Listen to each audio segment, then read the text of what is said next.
BlizzCon, my hope, our dear hope, is that you can see when it comes to WoW storytelling, we ain't screwing around.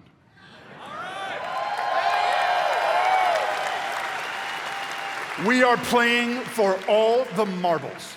We are working to establish a thundering heartbeat for this franchise.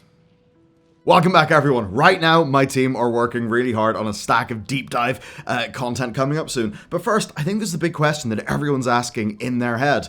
Was announcing 3 expansions the right move for WoW? Why did they do it? What does it mean for us? What does it mean for you? Because this is actually changing the paradigm of what being a, well, WoW-following person is. Now, of course, to get the obvious out of the way, yes, this is straight from the Marvel playbook. I mean, come on, it's called the World Soul Saga. Or I suppose also Bungie with Destiny.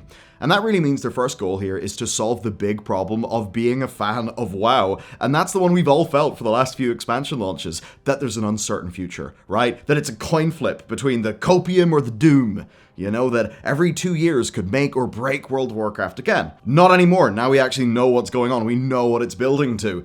Cynically, that means you can get excited for them all at once. You can consume all the product. But more seriously, though, I think if you see this, it can get you a bit more excited, right? You can envision playing WoW for all of these years to come because you know that, like, outline of content is there. And that means you feel your investment, your time, your energy, your fandom, that will actually be, theoretically, respected.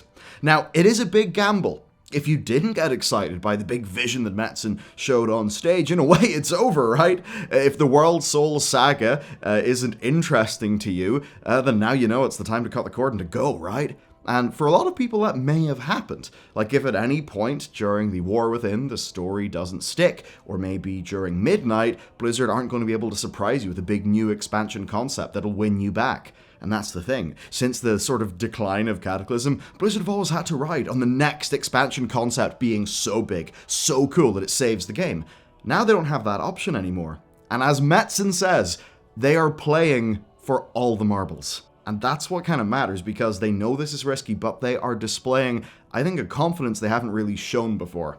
We, in a way, have a similar story, so check out today's actually not sponsor, because it's us. Here's the deal. We're opening a membership site full of written content, podcasts. Basically, we're moving off Patreon. We're doing it ourselves, like away from the big platform. And straight up the reason why is we want to build away from honestly being like dependent on giga views and sponsors so we can do more cool shit like lore videos like War in the Plaguelands. There's nearly 30 hours of lore podcasts up there. The lads are currently doing deep dive articles on BlizzCon stuff for our site. There's the private member lounge Discord to hang out in as well. I'll do a proper big video on it soon, but yeah, there's a follow-up, but you can head to the link in the description now to learn all about it and join up as a member.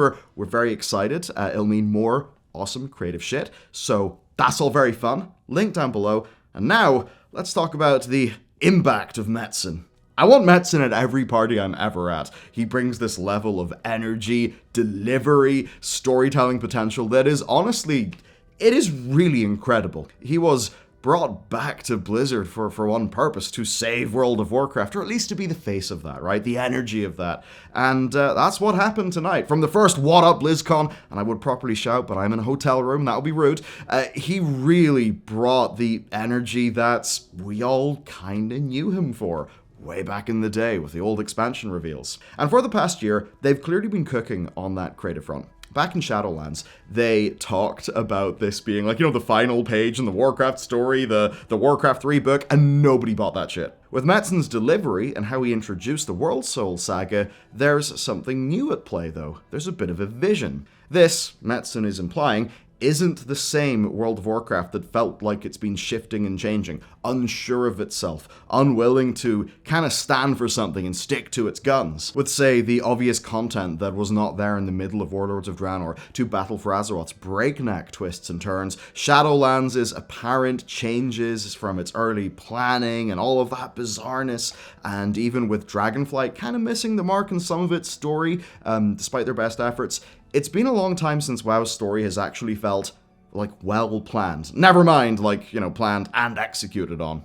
So, when the creative director steps on stage and says this, "Now is the time to come home."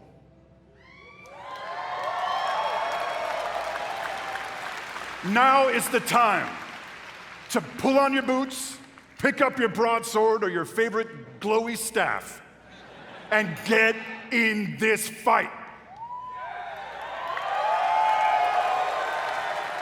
Friends, Azeroth needs her defenders now more than ever. Certainly as a rallying cry, right? If you've got 1 ounce of love for the franchise left, like it's going to be stirred up by that. And for the first time in WoW's history, they made a big promise on stage that they will have a multi-expansion story to tell that they are firmly committing to. It also helps that Metzen was trying to sell us a story, not a product. His choice of descriptions, the way that he addressed players, it wasn't trying to talk to a room full of consumers. It did feel like we're all nerds, we all like the same shit, and that's what we get excited about. Kind of like what Metzen did back in the day with a lot of those big talks at BlizzCon. Obviously none of this good-sounding stuff stops them from making the same mistakes again, but the communication is the only thing that they can show us right now, and it is different, it is better, and that's a really good start. A while ago, on our Friday stream, we covered an apology forum post that Chris made for when he botched the Draenei lore coming into the Burning Crusade. He made this huge post in the forums explaining what happened. He was really apologetic. He took the blame squarely on himself, and just check out this line specifically. You all pay good money to adventure through this world month by month, and you deserve the best we can give. Don't lose faith, we'll do you proud. And I think he echoed some of that today, saying that they still have to do their job right, which to me felt like a bit of a subtle admission that, things didn't always go well recently. I mean, if you've been watching us for the last few years, we've made it rather clear what we thought on some of those matters.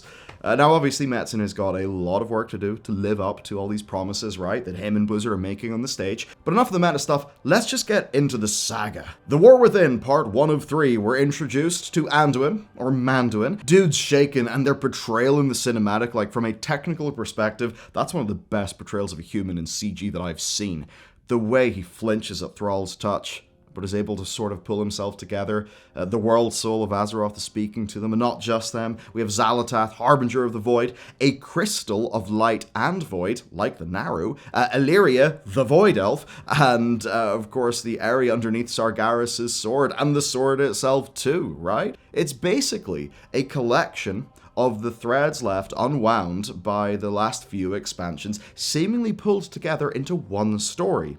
The War Within, referring to the war within Azeroth, but also I think within our heroes and our factions. How will Anduin respond to humans wielding the light when he can't? Will he embrace the void, as some things had sort of suggested? What will it mean for Illyria? Or Turalyon, who's been very notably absent? Remember, Turalyon's greatest loyalty, besides the light, was to Anduin Lothar, who, of course, we thought was the last of the Rithai bloodline.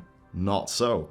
Light, void, how they impact the world soul, that's, reaching out for help. That's kind of like part 1. And I know that could sound like a bunch of cosmic-y things. I want to be very clear, though. I like how they are exploring that in a very boots-on-the-ground way. Like, what are the new, races and factions? We have got dwarves. I mean, earthen, right? That's awesome. We've got these, Arithai humans that are these, fire, light-wielding sort of paladin dudes with big, airships. That's really cool. And Nerubians. So this isn't crazy weird stuff. This is, core Warcraft stuff. Which is why it feels good to me. And why, at the end of the day, light, void. Before things got a bit weird in Shadowlands, that actually was genuinely cool shit we got excited about. Okay, part 2. World of Warcraft Midnight. What a name. We know less about it, but we know we don't wrap up the story with the War Within. That's kind of neat, because the Void makes an insurgence into Azeroth and clearly attacks the Sunwell. According to Chris, we will go around reuniting elven tribes like Night, Blood, High, what else? I don't know.